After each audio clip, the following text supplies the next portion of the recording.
Welcome to an English language lesson, and this lesson is for Form 4.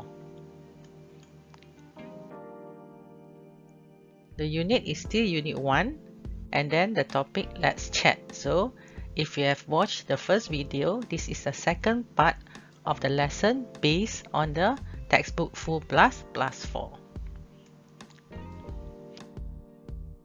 Let's begin with the learning standards.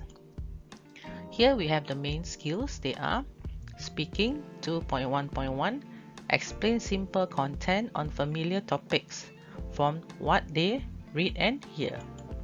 And then we have Reading 3.1.3, guess the meaning of unfamiliar words from clues provided by other words and by context on a wide range of familiar topics. And then Listening 1.1.2, understand independently specific information and details in extended text on a wide range of familiar topics. And lastly, we have Writing 4.2.4, use formal and informal registers appropriate to the target audience in most familiar situations. And then let's look at the complementary skills.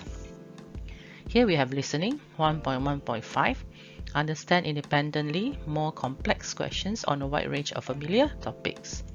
And then Speaking 2.3.1, confirm understanding in discourse level exchanges by repeating back what a speaker has said. And then Reading 3.1.5, recognize with little or no support the attitude or opinion of the writer in extended text on a wide range of familiar topics. Dear students, look at the 6 pictures here. Can you name the activities?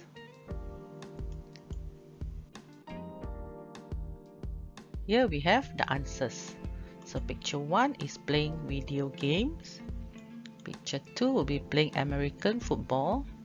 Picture 3, painting or attending a painting class.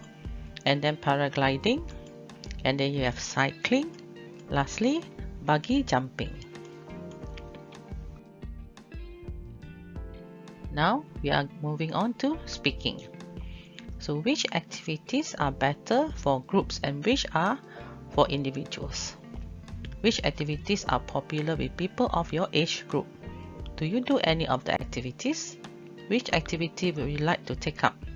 So there are 6 activities here. We have playing video games, painting, cycling, playing American football, paragliding and bungee jumping. So you have to do a task, which is the speaking task. Okay, before that, let's look at some of the word lists and suggested phrases or sentences or sentence structures. Here we have the word list: dangerous, lonely, active, teamwork, creative, artistic, keep fit, socialize, relaxing, thrilling, expensive, challenging, facilities, equipment, entertaining, outdoor and indoor. And then for the suggested sentence structures, we have this activity seems to, I believe, I think, or I suppose.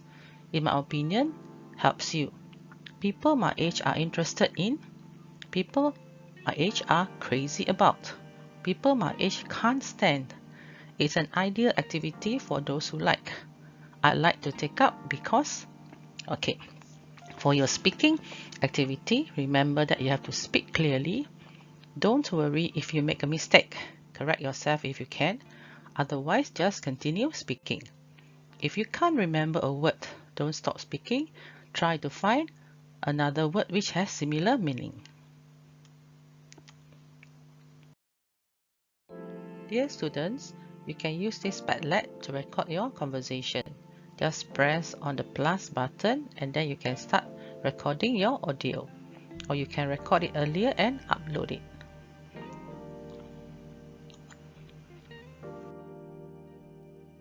Now we are doing the reading activities.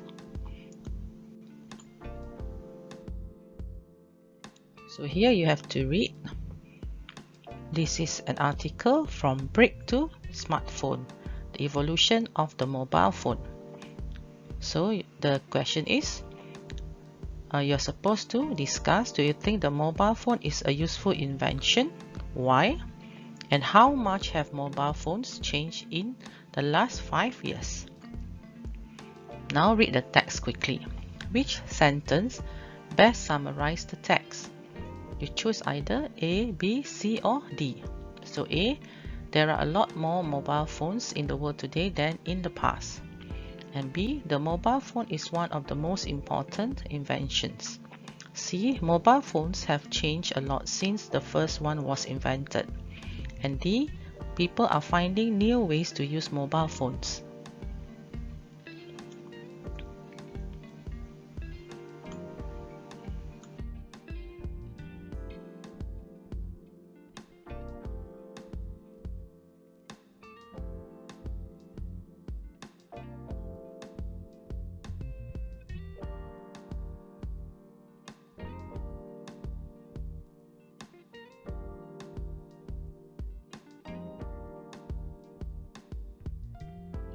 One B. Read. B. Read the text quickly. Which sentence best summarizes the text? Choose A, B, C or D. From brick to smartphone, the evolution of the mobile phone. In 1973, Martin Cooper invented a portable mobile phone. It was the Dynatac, and in 1983 it was available in shops.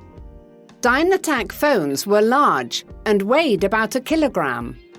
They were also very expensive, but people used to buy them like crazy. However, people complained that you could only talk for an hour before needing to charge them again. So soon, heavy shoulder packs with batteries in them were introduced. These gadgets became very trendy in the 80s, and actors appeared in many films of the time chatting to friends on their new high-tech device. Because of their size and shape, these early mobiles became known as bricks. They seem like dinosaurs compared to the devices we are used to seeing today. The first generation, 1G, of mobile phone systems had weak signals and many problems. As technology improved, mobiles became smaller and offered more features.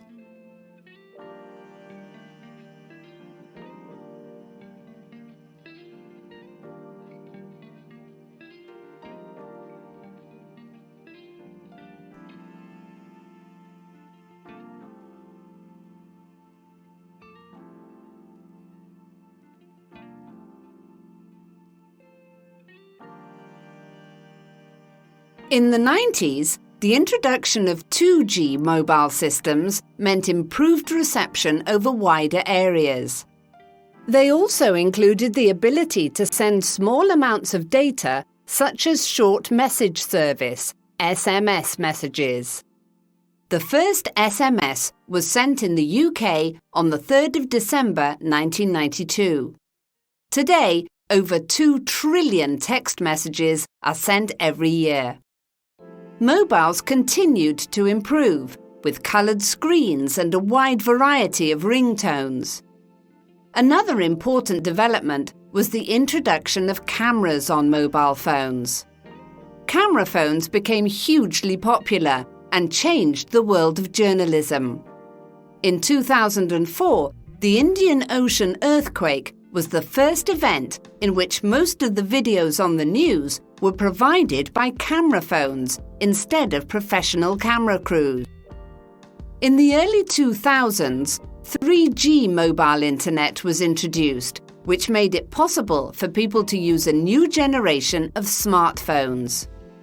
These devices have large touchscreens and act as internet browsers, media players, and game consoles all in one. They have also made video calling and mobile TV a reality. With the introduction of 4G mobile internet, the speed with which phones can both download and upload information to the internet is far greater than ever before. Of course, companies are always coming up with new ideas and exciting concept mobiles. Some of these ideas include solar panels on the back of the phone for charging, a flexible phone that can bend around your wrist, and even a phone that uses cola to charge its battery. Everyone is trying to find the next big step in the evolution of mobile phones. But what will it be? Only time will tell. Dear pupils, now we are doing exercise for reading. So this is exercise C. Look at the highlighted words or phrases in the text and try to guess what they mean. Then match them with the meanings number 1 to 7 below. So these are the highlighted words or phrases: device, weak, data, crew, store, coming up with, and flexible. So these are the meanings.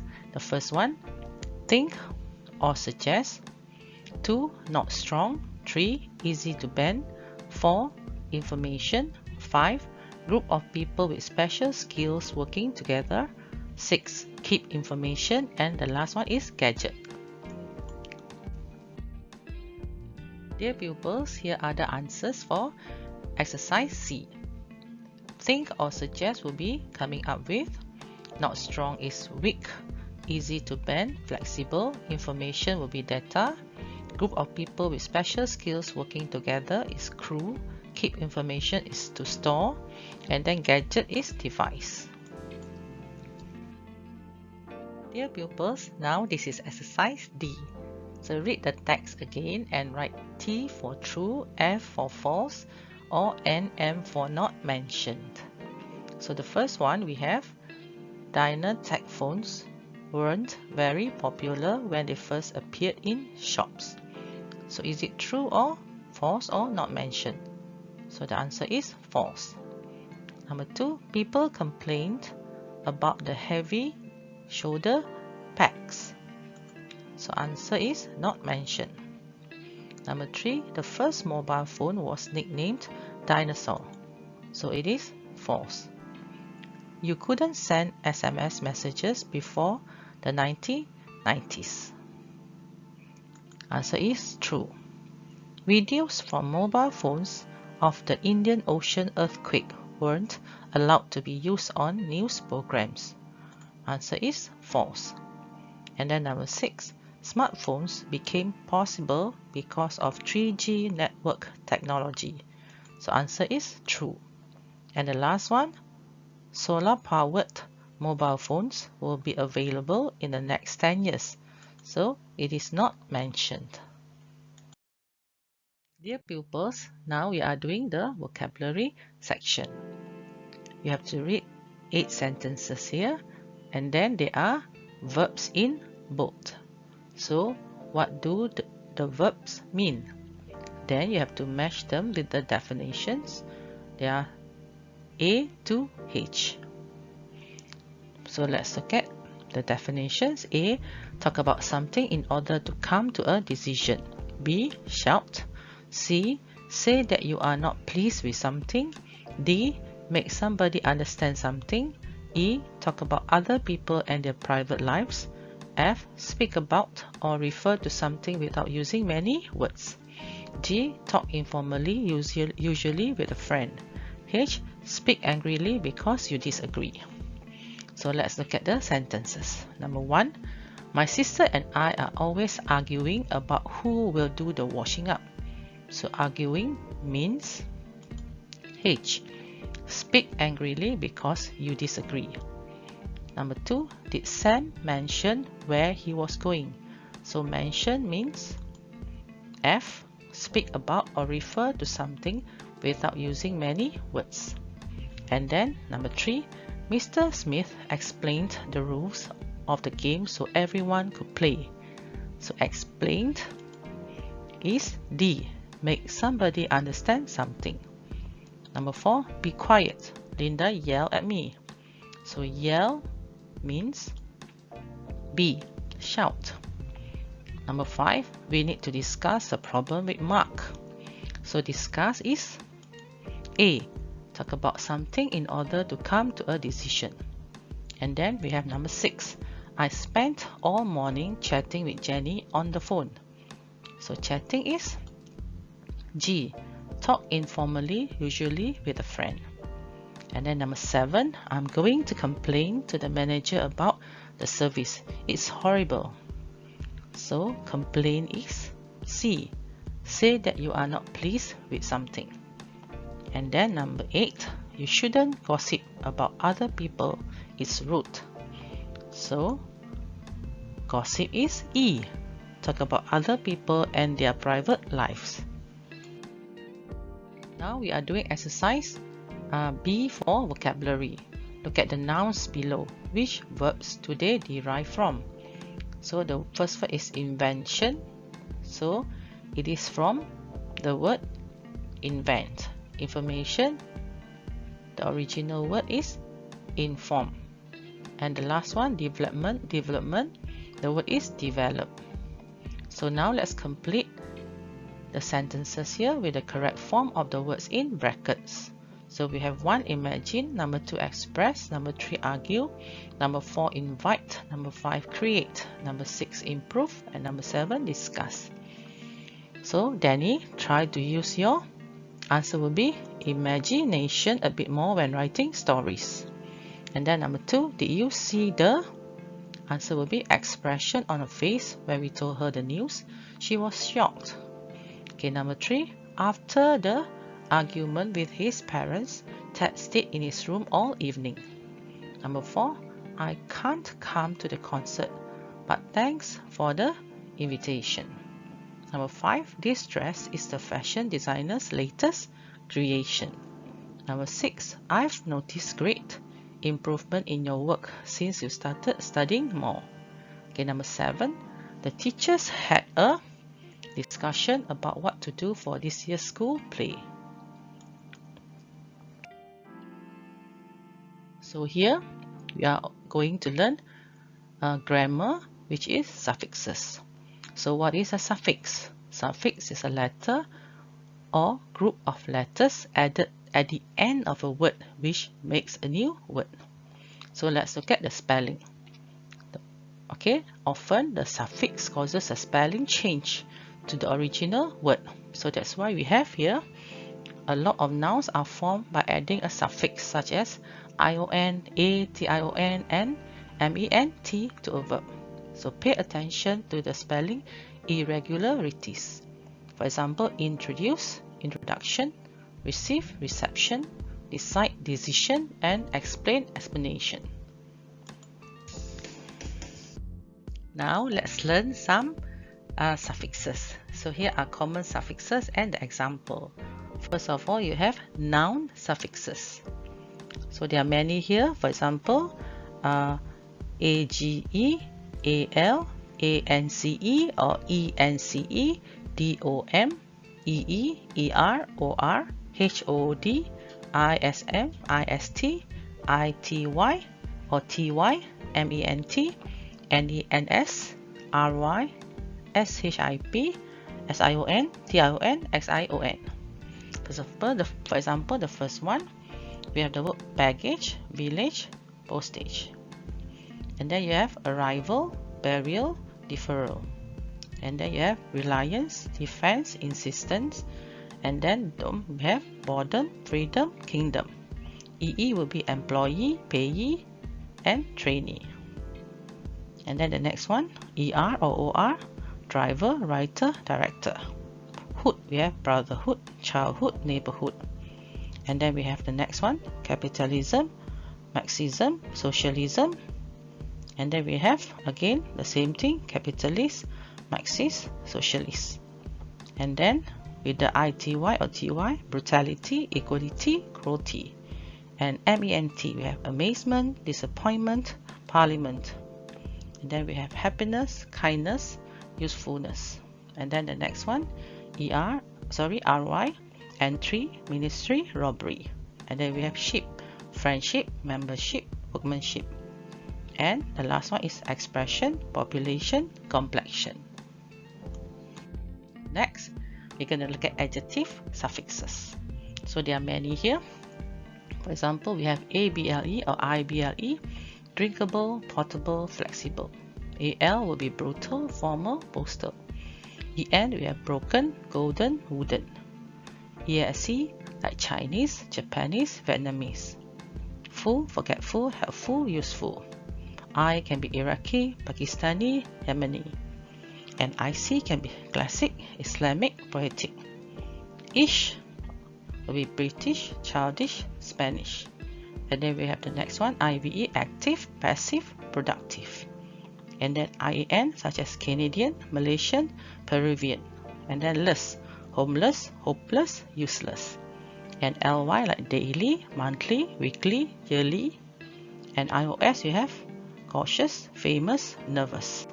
Y can be cloudy, rainy, or windy. Okay, next we have adverb suffixes. Ly, calmly, easily, quickly. Then we have WARD or WARDS, downwards, homeward or upwards. And then we have wise, anti-clockwise, clockwise, edgewise. And then we have verb suffixes like ATE, complicate, dominate, irritate. Then we have EN, harden, soften, and shorten. And then IMY, beautify, clarify, identify. And then the last one we have ISE or IZE. Normally in British spelling we write ISE. So economize, realize, industrialize. Dear pupils, now we are doing listening. So for the listening task, first of all you can discuss what is body language and how does body language help us when communicating. And can you think of any examples of body language which show people's emotions? And now you can listen to a radio program with body language expert Dr. Susan Madison and complete the sentences below. So next will be the listening task. Please listen to the audio.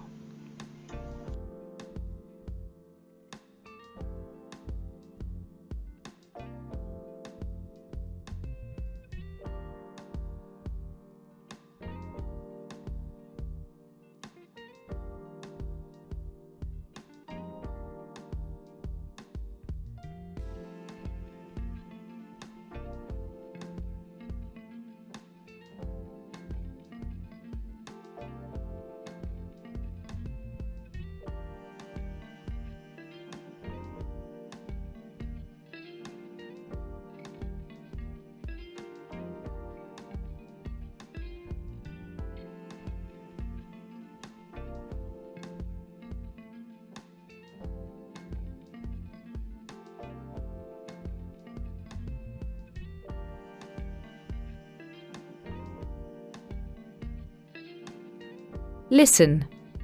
B. Listen to a radio program with body language expert Dr. Susan Madison and complete the sentences below. Good afternoon.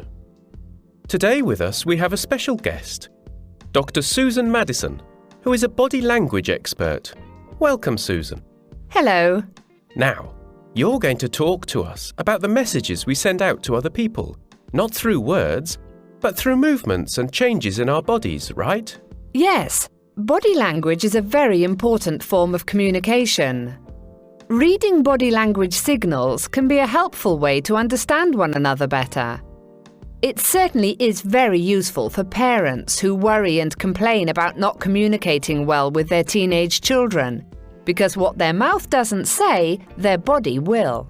So, what signs do we need to be looking out for? Well, this non-verbal form of communication consists of body posture, gestures, facial expressions, and eye movement. Let me give you an example. Slumped body posture. Standing up straight shows that a person is feeling confident and comfortable.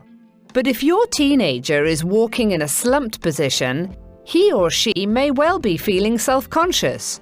You know, shy and not feeling sure of him or herself. Unhappy or a bit down. So slumped body posture is something negative? No, don't get me wrong. It's just an indication. He or she might also be feeling okay, but is just thinking about something. It depends on what's normal for your teen. Now, I often see teenagers with their hands in their pockets. What does that mean? It could mean lots of things. They could be nervous, worried. Bored or hiding something? Of course, sometimes it is just a good way to keep your hands warm when it's cold. Of course.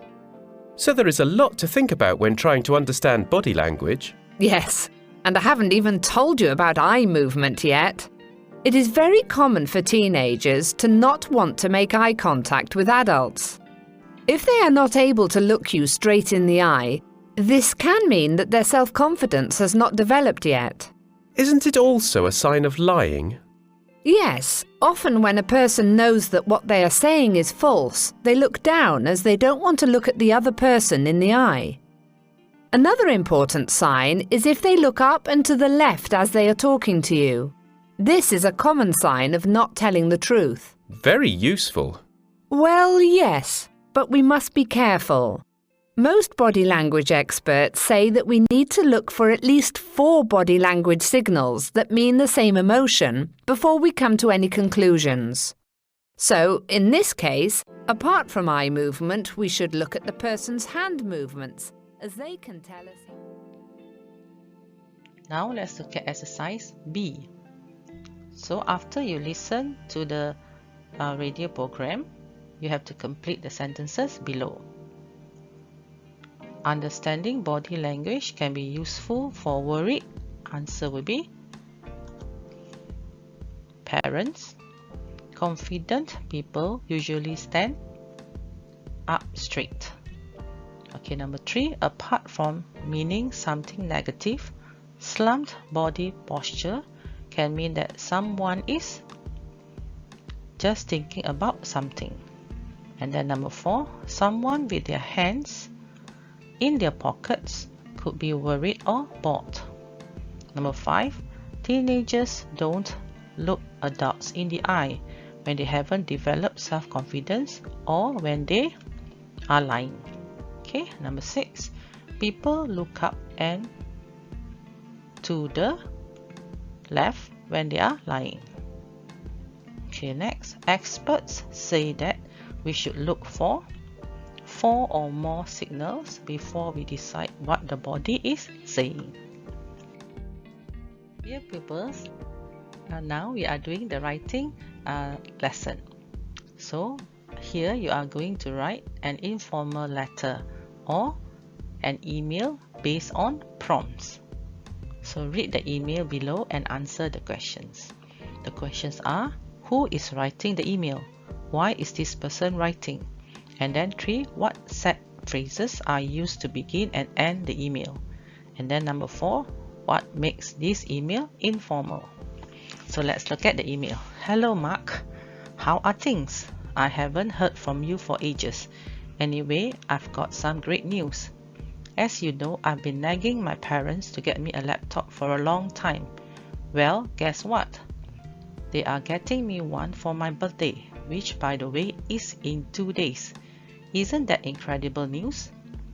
I won't need to use my dad's ancient computer anymore, and I'll be able to organize all my music files and films. Here's some more exciting news. I'm having a party on Saturday. Would you like to come? You know we haven't seen you since you changed schools, and it'll be a good opportunity to see your old friends. What do you think? Well, that's all for now. Write back with all your news. I hope you can make it to my party.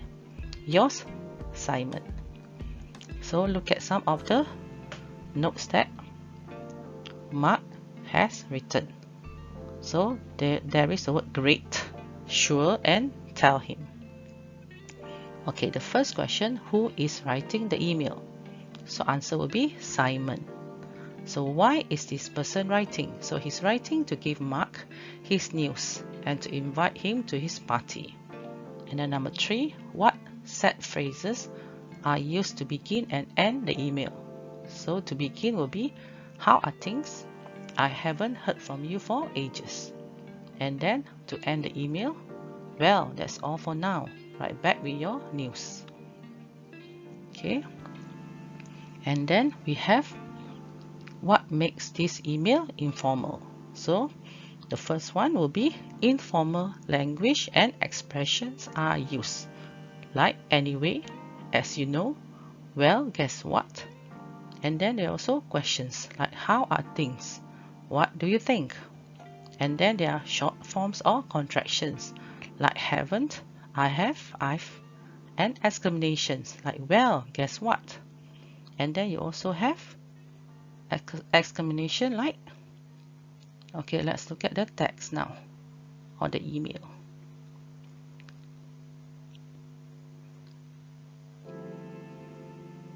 So you have here, I'm having a party on Saturday.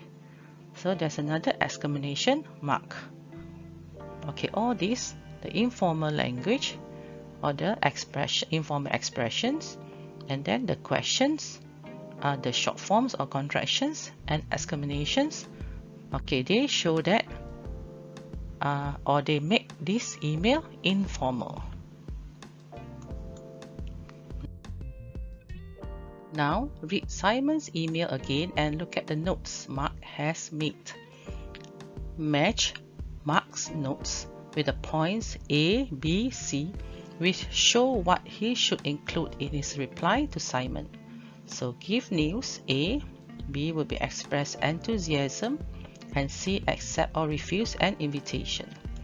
So answers, give news will be tell him, express enthusiasm will be great, and then accept or refuse an invitation, sure. So now read the email that Mark has written to Simon and underline the sentences that correspond to his notes and then answer the questions. First one, is the wording in Mark's email the same as in his notes? And then number 2, what extra comments or information does he add to his notes?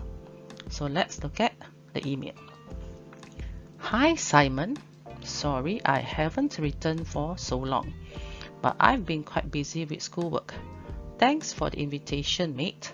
You know I wouldn't miss your party for the world, so count me in. So let's look at the next one. So remember, hi Simon will be the greeting, then you have the introduction. Now for the contents. I'm really glad you're finally getting a laptop. Now it'll be easier to keep in touch, and then we can maybe play some online games. Let me know if you need any more songs for the party.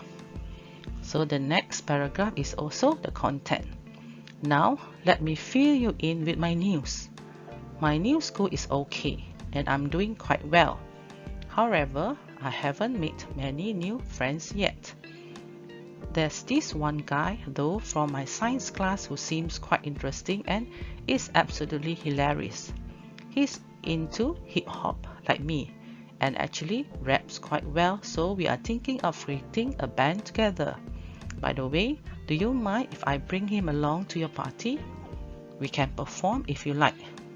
Say hello to everyone. So that is the ending or the conclusion. Then you sign off. See you soon, Mark. So, is the wording in Mark's email the same as in his notes? So definitely no, because there are information or details that he added. So what extra comments or information does he add to his notes? For example, he wrote that it's easier to keep in touch and we can maybe play some online games. And then he also added information or details about his school and a new friend. So remember that for your email, you have to elaborate on the content points. Let's look at task D before you write your email. So read the expressions or phrases in the table, the situations 1, 2, 3, 4, and the notes made. How would you reply? For example, expressing enthusiasm, accepting an invitation, refusing an invitation, and giving news. So there are a few expressions here, all the forms and the functions. So the first one, expressing enthusiasm. So let's look at the sentences. Wow, that's great. That's wonderful. That's fantastic news. I was happy. I am glad. I am pleased to hear that. I couldn't believe it when I read that. Okay, that is to show or express enthusiasm. Now for accepting an invitation. So these are the forms. Sounds brilliant. Sounds perfect. Sure. Thanks for inviting me too. Thanks for asking me to join you. How could I say no? Count me in. So these are for accepting an invitation. Now let's look at some forms or sentences for refusing an invitation. I'm sorry, but I have to. Maybe some other time. I'm afraid I can't make it because it was nice of you to invite me, but I've already made other plans. Unfortunately, I have to let you down. So these are sentences for refusing an invitation. Okay, let's look at the last one, giving news. Well, here's the latest. Let me fill you in. You won't believe what happened to me the other day. You asked me to tell you about, so here goes. Here's an update of what's happening in my life. So these are sentences to give news. So let's look at the questions here. The first sentence is, my friends and I are going camping this weekend. Do you want to join us? So the function is, you have to say that you can't because you have the flu. So maybe you can write, I'm afraid I can't because I have the flu. Number 2, guess what? I passed all my exams. So you have to say that it is fantastic. So you can say, wow, that's fantastic. Number 3, so how was the party? So your answer must include not good, left early. So you can write, well, you won't believe it. The party was not good, so we left early. Okay, and then number 4, my cousin from Vietnam is visiting and we are thinking of going bowling tonight. How about coming along? So you want to say or use the word sure. So you can write, sounds perfect, or you can say sure. Now for your writing task. Imagine that Simon is a friend of yours and has sent you an email in activity A. Write an email responding to Simon, but refusing his invitation. You can use Mark's email as a model, but you must use your own ideas and other expressions or phrases. Dear pupils, let's look at our plan. When writing an informal letter on an email, follow the plan below. First, greeting, and then you have the opening paragraph, then you have the main part. You can write 2 to 3 paragraphs, and then you have the closing paragraph, and then you have to sign off. So when writing an informal letter, you have to follow this format properly. So greeting.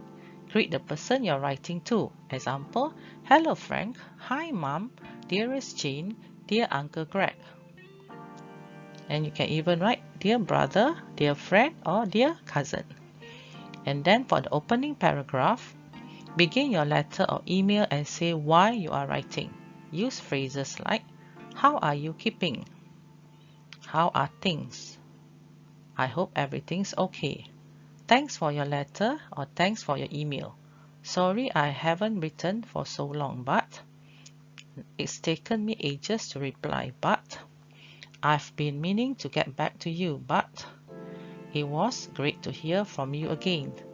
I'm writing to tell you, or I'm writing to let you know. Okay, now we're going to move on to the main paragraph or the content paragraph. So mention everything you want to include in your letter or email. Don't forget to refer to the notes if there is any.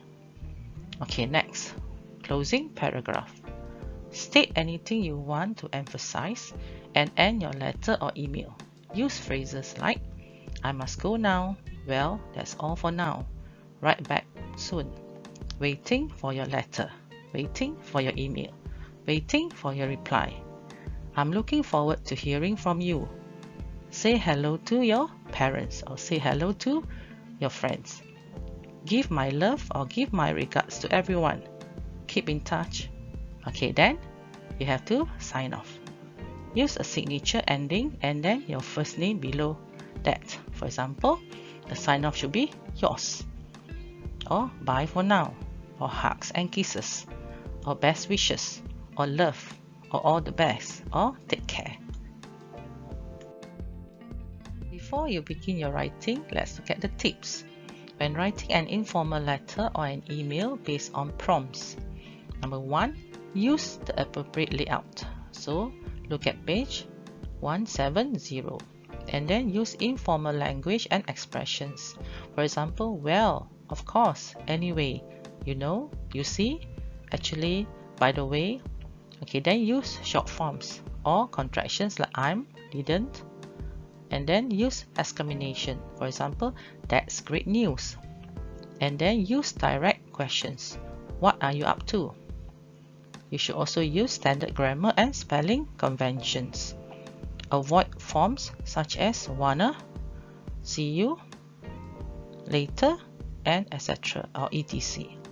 Read the prompts carefully and include all the points in the notes in your answer. Don't just copy the notes. Try to rephrase them and add any comments and or information that is relevant.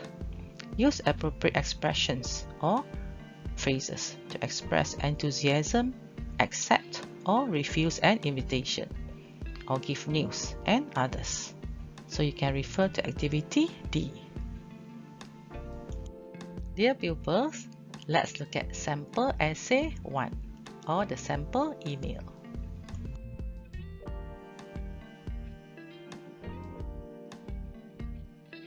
Hello Simon. How are things? I hope everything is okay. It's great to hear from you again. I'm so happy to know that you're finally getting a laptop.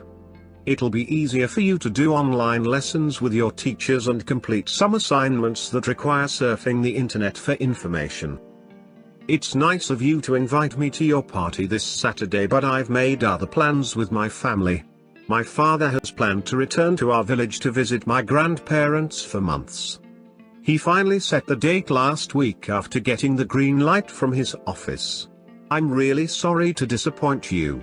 Nevertheless, I can meet you and the other friends during the coming school holidays. Send my regards to our friends in the school. Bye for now. Brian. Now, this is another sample email for the answer.